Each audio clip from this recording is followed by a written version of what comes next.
அகமத், நீங்கள் என்ன நினைக்கிறீங்க? காங்கிரஸ் இந்த அளவுக்கு தங்களுக்குள்ளேயே மோதுறாங்க. இன்னொன்று, திமுக அவங்களுடைய எந்த கோரிக்கைகளையும் நிறைவேற்ற மாதிரி இல்லை. ஆட்சியில் பகிர்வாக இருக்கட்டும், இல்லை அதிக எண்ணிக்கையிலான இடங்களாக இருக்கட்டும். இது கூட்டணிக்குள்ள ஒரு நெருக்கத்தை ஏற்படுத்தாமல் போயிடும்ல. தேர்தலை சந்திக்கும் போது அது ஒரு பின்னடைவை ஏற்படுத்தும்ல. அதாவது முதல்ல நியூஸ் 7 தொலைக்காட்சிக்கு வந்து நான் நன்றி சொல்ல கடமைப்பட்டிருக்கேன். நான் தலைப்பு வந்து நெத்தி அடியான தலைப்பு. இந்த தலைப்பை நீங்கள் எப்படி ஃப்ரேம் பண்ணியிருக்கீங்கன்னு பாருங்கள். தன்மானம் காக்க காங்கிரஸ் கட்சி பாடம் புகட்ட வேண்டும் சொல்கிறது யார்? மாணிக்கம் தாகூர். அவருடைய சொல்லுக்கு அப்படியே பதில் கொடுத்தது யாருன்னா அந்த கட்சியுடைய தலைவர் செல்வப்பிரதான். அதுக்கு ரெண்டாவதாக கோட் பண்ணிக்கிறீங்க. அந்த அவர் சொன்னதுக்கு வந்து கூட்டணி குறித்து யாரும் பொது வழியில் பேசாதீங்கப்பா அப்படின்ட்டு தெல்ல தெளிவாக சொல்லிவிட்டார். அப்போ தன்னுடைய கட்சியினுடைய மாநில தலைவர் கூட்டணியை பற்றி பேசாதீங்கன்னு சொல்லிய பிறகும் ஒரு குரல் வருதுன்னு சொன்னால் அது வந்து ஆரோக்கியமான குரல் அல்ல. அது கழக குரலாக டெல்லியிலேருந்து வந்த குரலாக இருக்கலாம்ல. இல்லை, டெல்லியுடைய குரல் எப்படி இருந்துச்சுன்னா ராகுல் காந்தியுடைய குரலை தான் செல்வப்பிரந்தை அண்ணன் வந்து பிரதிபலிக்கிறார். அதனால தான் அவர் டெல்லிக்கு நான் போராடிக்க போகிறேன், கட்சி விட்ட நாங்கள் நீக்குவோங்கிற அளவுக்கு வந்து இன்னைக்கு பேட்டி கொடுக்குறாரு. ஸோ டெல்லியுடைய குரல் வந்து மாணிக்கம் தாக்கூர் போறாரு. செல்வப்பிரந்தகை பெங்களூர் போறாரு.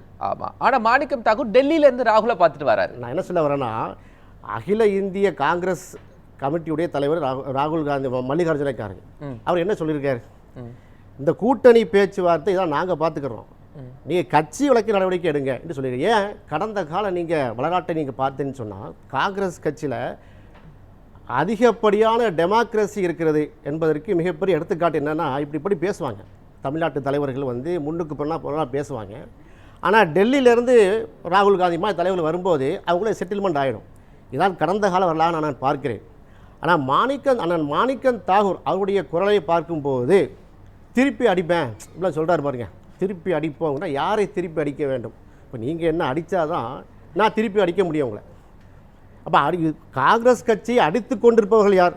தேசிய லெவலில் பாஜக நோக்கி அவர்கள் திருப்ப வேண்டிய அந்த கழக குரலை யார் நோக்கி திருப்புறாங்கன்னா கூட்டணி கட்சி திருப்புறாங்க.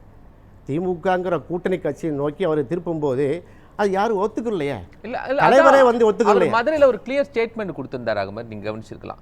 8 எம்பிக்கள் சஸ்பெண்ட் செய்யப்படுறாங்க நாடாளுமன்றத்தில் ராகுல் காந்தி பேச அனுமதிக்கல அப்படின்னு சொல்லுகிற போது திமுக எம்பி அதில் ஒருத்தர் கூட சஸ்பெண்ட் ஆகலை. திமுக எம்பிக்கள் எல்லாரும் பாஜகவோடு வணக்கம் செலுத்திட்டு போயிடுறாங்க அப்படின்னு திமுகவும் பாஜகவும் எப்படி நட்பு பாராட்டுகிறது அப்படிங்கிறத அங்கே பதிவு செய்கிறாரு. எவ்வளோ பெரிய ஒரு அபத்தமான கருத்தை நான் பார்க்கிறேன். அந்த கருளை நான் வந்து தெளிவாக பதிவு செய்ய வேண்டும். இந்த எப்ஸ்டீன் ஃபைல்ஸ் பேசுகிறதுக்கு முன்னாடி வரைக்கும், ஆனால் ராகுல் காந்தி அவர்கள் பேசுறதுக்கு முன்னாடி வரைக்கும் உள்ள எல்லா செஷன்லையும் பார்த்தீங்கன்னா திமுக தரப்பு, இந்தியா கூட்டணி தரப்பு வந்து ஒட்டு மொத்தமாக ஆராசா அண்ணனாக இருக்கட்டும், கனிமொழி அக்காவாக இருக்கட்டும், இது போன்ற திமுக கூட்டணி கட்சி உதாரணமாக திருமாவளவன் எம்பி அவங்களாக இருக்கட்டும், எல்லாருமே ஒரே கருத்து தான் இருந்திருக்கிறாங்க. இதில் எந்த கருத்து வேறுபாடும் நான் பார்க்கவில்லை. இவங்க மாணிக்கம் தாகூர் தான் எதை செய்திருக்க வேண்டும்? எப்ஸ்டீன் ஃபைல்ஸில் பிரதமர் மோடியை பற்றி பேசியிருக்கிறார் அப்படின்னு பார்லிமெண்ட்டில் பேசுகிறாரா ராகுல் காந்தி? ராகுல் காந்தி எல்லாருக்கும் தலைவர் தானே, செல்வப்பிரந்தைக்கும் அவர் தான் தலைவர், இவங்களுக்கு அவர் தான் தலைவர். அப்போ தன் தலைவர் சொன்ன விஷயத்தை எடுத்துக்கொண்டு வந்து நீங்கள் இங்கே அரசியல் பண்ணியிருந்தால் தமிழ்நாட்டில் உங்களுக்கு எஜ்ஜி. நான் என்ன கேட்குறேன்னா, திமுக எம்பிக்கள் யாருமே ராகுலுக்கு ஆதரவாக நிற்கவில்லை. அப்போ ராகுலுக்கே அங்கே தெரிஞ்சிருச்சு.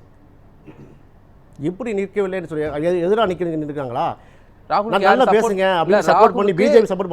ராகுலுக்கு நாடாளுமன்றத்தில் எந்த திமுக எம்பிக்கள் சப்போர்ட் பண்ணாங்க? எத்தனை பேர் சஸ்பெண்ட் ஆனாங்க? அந்த கேள்வியை தான் அவர் கேட்கிறார். சஸ்பெண்ட் பண்ணலாம், சரி, எத்தனை மூஞ்சில இருக்காங்க சார், அந்த மூஞ்சில அடிச்சு கிழிச்சவங்கள தான் சஸ்பெண்ட் பண்ணாங்க. என்ன விஷயம்? உங்க கேள்வி என்னன்னா, திமுக எம்பிகளும் சஸ்பெண்ட் ஆக வேண்டும்ங்கிற அடிப்படையில் ஒரு ஒரு ஒரு எத்தனை பேர் போராட்டத்தில் இருந்தாங்க? திமுகவில் எத்தனை எம்பிக்கள் அது சம்பந்தமான போராட்டத்தில் இருந்தாங்க? இது குறித்து வந்து நீங்க என்ன செய்ய வேண்டும்னா திமுகவுடைய ஸ்போக்ஸ் பர்சனை கூப்பிட்டு வச்சு கேட்க வேண்டிய விஷயம். அப்போ இதுல என்னன்னா, மாணிக்கம் தாகூர், அப்போ மாணிக்கம் தாக்கூர் மட்டும் இங்க பேசல. நாடாளுமன்றத்துக்குள்ளேயே ராகுலுக்கு முன்பே இந்த பிரச்சனைகள் எழுப்பப்பட்டிருக்கு. ராகுலுடைய கண்ணுக்கு எதிராகவே இந்த பிரச்சனை எழுப்பப்பட்டிருக்குல்ல. நான் என்ன சொல்ல வரேன்னா, நீங்க மாணிக்கம் தாகூர் பேசுவோம், நீங்க அதாவது ராகுலுடைய அட்வைஸ் இல்லாமல் மாணிக்க தாக்கூர் தனியாக இதை பேசுறாரு அப்படின்னு நீங்க வைக்கிறீங்க. ஆனால் நாடாளுமன்றத்துக்குள்ளேயே அதான் நடக்குது. இல்ல என்னன்னா திமுக ராகுல் காந்திக்கு சப்போர்ட் பண்ணல அப்படிங்கிறது, ராகுல் காந்திக்கு பேச அனுமதிக்கல அப்படிங்கும்போது வெளிப்படையா தெரியுது இல்ல. இல்லை நான் என்ன சொல்ல வரேன், அப்படி இருக்குமே ஆனால் நீங்கள் சொல்கிறோமா இந்த நல்ல வேலிட் கொஸ்டின் கேட்குறீங்க. மாணிக்கம் தாகூர் அவர்கள் திரு ராகுல் காந்தி அவருடைய பேச்சை தான் எதிரொலிக்கிறார் என்று இருக்குமே ஆனால் மாணிக்கம் தாக்கூர் மட்டும் இல்ல சார், பிரவீன் சக்கரவர்த்தி, கிறிஸ்டியோடங்கர், ஜோதிமணி, ராஜேஷ்குமார், 18 எம்எல்ஏ இல்லை சார், 18 எம்எல்ஏல எத்தனை பேர் இந்த குரலை கொடுத்துருக்காங்க? 9 எம்பியில் மாணிக்க தாகூருடைய குரலை யாரெல்லாம் சரி காண்றாங்க? மாணிக்கம் தாக்கூருடைய பொறுப்பு அந்த 100 எம்பிக்களுக்கான கொரோடா மாணிக்கம் தாக்கூர். ராஜேஷ்குமார் தமிழ்நாட்டில் இருக்கக்கூடிய 18 சட்டமன்ற உறுப்பினர்களுடைய தலைவர், காங்கிரஸ் சட்டமன்ற கட்சி தலைவர். அவர்களுக்கு 2 பேருமே முக்கிய பொறுப்புல தான் இருக்கிறாங்க. அதான் சார், அவருக்கு சொன்னது தவறு. எங்கள் காங்கிரஸ் கட்சியினுடைய எங்கள் தேசிய தலைமைக்கு எதிராக பேசுகிறார்கள். என்னை பொறுத்தவரையில் செல்வப்பன் சொல்கிறார், என்னை பொறுத்தவரையில் தேசிய தலைமை என்ன சொல்கிறதோ அதைத்தான் நான் பின்பற்றுவேன். மாணிக்கம் தாகூர் அதை பின்பற்றவில்லை என்று சொல்லி இன்றைக்கு என்ன பெங்களூருக்கு போகிறாரா இல்லையா?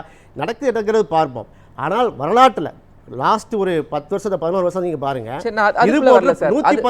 அதுக்குள்ள வரல. ஆனா சரி, கிறிஸ்டியோடங்கர் வருத்தப்படுறாரு, காங்கிரஸ் நிர்வாகிகள் வருத்தத்தில் இருக்காங்க அப்படின்னு கிறிஸ்டியோடங்கர் சொல்றாரு. ஏன் சார் வருத்தத்தில் எல்லாருமே இருக்கதான் செய்வாங்க சார். கூட்டணி பேச்சுவார்த்தைன்னு வரும்பொழுது தனக்கான இடம் வேணும், அதிகப்படியான ஒரு எண்ணிக்கை வேண்டும் என்று வருத்தத்தில் இருக்கிறது எல்லா கூட்டணியிலும் அரசியலும் இயல்புதான். ஏன் அப்ப திமுக அந்த மாதிரி நெருக்கடியை காங்கிரஸ் கொடுக்குது?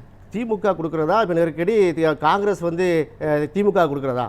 மாணிக்கம் தாக்கூர் போன்றவர்கள் நான் சொல்றேன், கிறிஸ்டியோடங்கர் சொல்றேன். கிறிஸ்டியோடங்கர் சொல்லக்கூடிய ஒரு விஷயம், நாங்க குழு அமைத்து 70 நாட்கள் ஆயிடுச்சு, எங்க பேச அழைக்கல அப்படின்னு அவர் சொல்றாரு. காங்கிரஸ் தொண்டர்கள் வருத்தத்தில் இருக்கிறாங்க, கவலையில் இருக்கிறாங்க. என்னன்னா தமிழ்நாட்டை பொறுத்தவரையில் முற்போக்கு திராவிட கூட்டணி கழகத்தினுடைய, அதாவது அந்த கூட்டணியை பொறுத்தவரைக்கும் இந்தியா பிளாக்கை பொறுத்தவரையில் திமுக தான் லீட் பண்ணுறாங்க.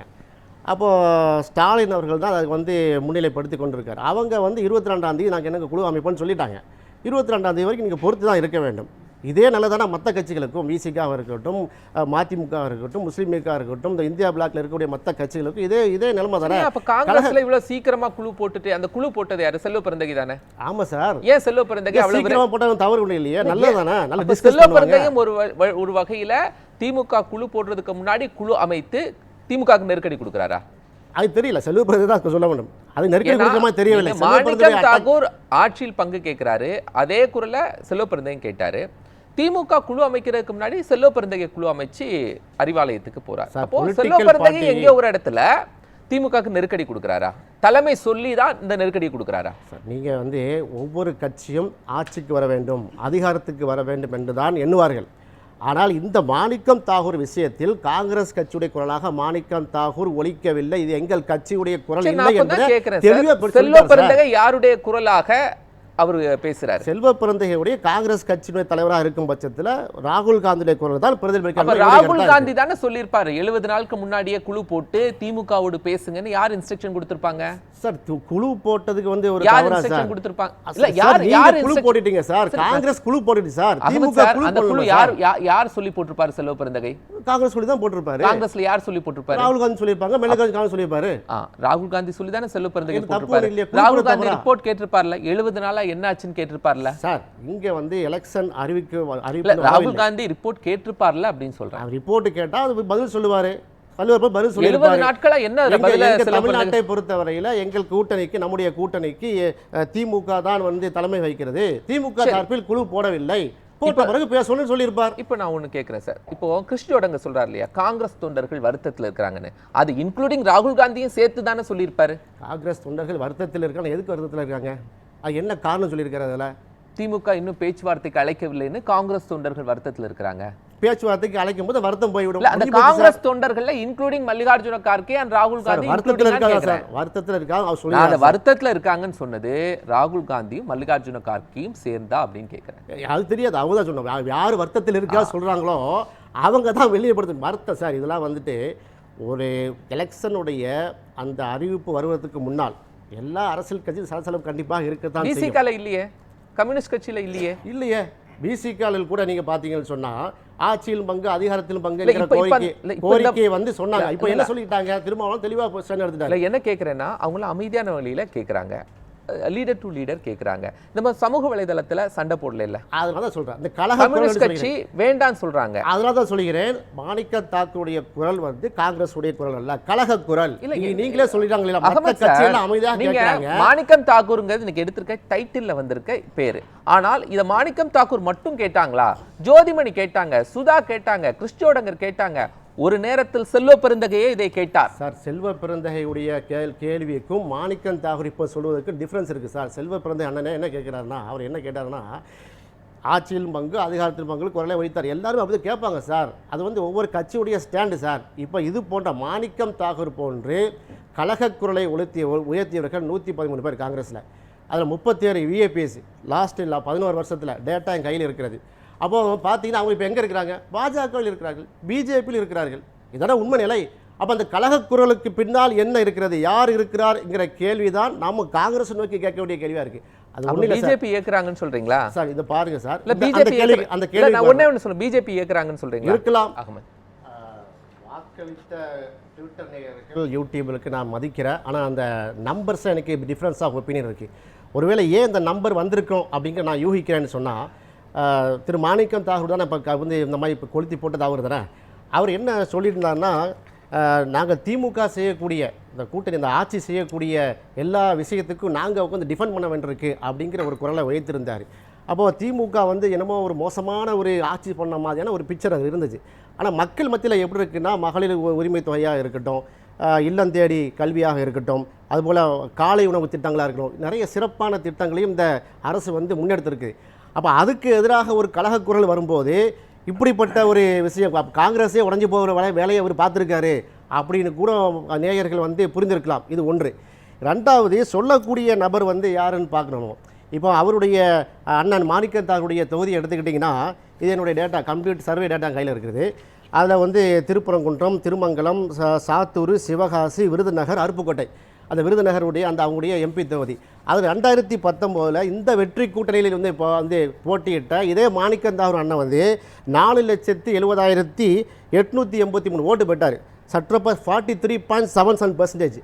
அதே மாணிக்கம் தாகூர் அவர்கள் 2024 மாணிக்கம் தாகூரை என்ன கேக்குறேன், நான் முடிச்சுக்கிறேன், டேட்டா முடிச்சுக்கிறேன். இல்ல டேட்டா இப்ப தேவையில்லை சார். இதெல்லாம் சொல்றது மூலமா நீங்க மாணிக்கம் தாகூரை கார்னர் பண்றீங்களா? இல்ல கார்னர் பண்ணல. நீங்க டேட்டா மூலமா என்ன சொல்ல வரீங்க? சொல்ல விடுங்க. டேட்டா வேண்டாம் சார், டேட்டா மூலமா என்ன சொல்ல வரீங்க? 2024 சற்றப்ப 85,000 வாக்குகளை வந்து மாணிக்கம் தாகூர் தன்னுடைய சொந்த தொகுதியிலே இழக்கிறார். சரி, அதன் மூலமா அவர் செல்வாக்கு இல்லாத தலைவர் அப்படின்னு அவர் கார்னர் பண்றீங்க. இந்த அளவுக்கு தான் மாணிக்கம் தாகூர் அப்படி வந்து இருக்கு. அப்படி இல்ல, நான் சொல்ல வேண்டிய கருத்தை நான் தான் சொல்லணும். சொல்ல விட்டாங்க. அவர் சொன்னது திமுக கூட்டணி தானே சார். அது நீங்க வந்து நீங்க சொல்ல விடுங்க என்ன, அப்புறம் நான் தப்பா சொன்ன திருத்துங்க. அப்ப இந்த மாணிக்கம் தாகூர் அவர்கள் வந்து இப்போ திருப்பரங்குன்றம் அவருடைய தொகுதியில் இருக்கிறது. இப்போ இவ்வளவு தூரம் பேசுறாருல, அயோத்தியாக மாற்றுவோம், மதுரையை வந்து திருப்பரங்குன்றத்தை அயோத்தியாக மாற்றுவேன் என்ற குரல் வரும்போது மாணிக்கம் தாகூருடைய ஸ்டேட்மென்ட் எப்படி இருந்தது? என்னன்னா அதுக்கு அவர் சொல்லியிருந்தாருன்னா அந்த மாதிரி ரிசல்ட் வந்திருக்காரு.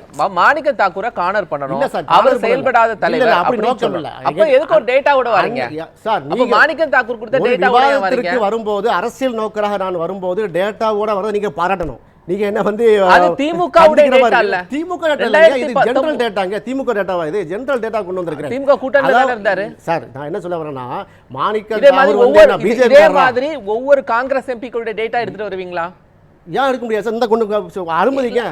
நீங்க அனுமதிக்க நான் பேசிடுறேன். இப்போ மாணிக்கம் தாகூருடைய டேட்டா மட்டும் கொண்டு வந்திருக்கீங்க. திமுக எல்லா டேட்டா கொண்டு வந்து சார், எல்லா டேட்டா திமுக கூட்டணி அதிருப்தி நீங்க பார்க்கலையா? டேட்டா ஃபுல்லா கொண்டு வந்திருக்கேன். அதாவது 18 எம்எல்ஏ டேட்டா கூட்டணிக்குள்ள இருக்கக்கூடிய அதிருப்தி. என்னுடைய கேள்வி என்ன சார், திருப்பரங்குன்றத்தை வந்து அயோத்தியாக மாற்றுவேன் என்ற குரல் வந்து பாஜகவிலிருந்து வரும்போது இந்த மாணிக்கம் தாகூர் தன்னுடைய தொகுதிக்கு உட்பட்ட அந்த திருப்பரங்குன்றத்தில் அயோத்தியாக மாற்ற முடியாது என்று சொல்லி இருந்து அந்த கலக குரலை உரைத்திருந்தால் நாங்க எல்லாரும் சேர்ந்து மாநிலம் போன்றிருப்போமே. அப்படி இல்ல, பிரச்சனை அப்ப இருக்கு. அவருடைய பின்னால் சார் சொன்ன மாதிரி இல்ல, ரெண்டு பேருக்குள்ள பிரச்சனை இருக்கு. இப்ப அதான் நான் கேக்குறேன், அவருடைய குரலுக்கு ஒரே ஒரு கிளாரிட்டி. பூபல் ஜான் அப்படிலாம் இல்ல, எங்களுக்குள்ள பிரச்சனை இல்ல, பிரச்சனை இருக்குங்கறீங்க, ரைட்டா?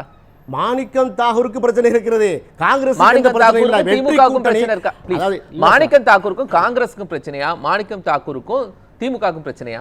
மாணிக்கம் தாகூருக்கும் அவருடைய கொள்கைக்கும் பிரச்சனை இருக்கு. அவர் யாரோ ஃபீட் பண்றாங்க. நன்றி.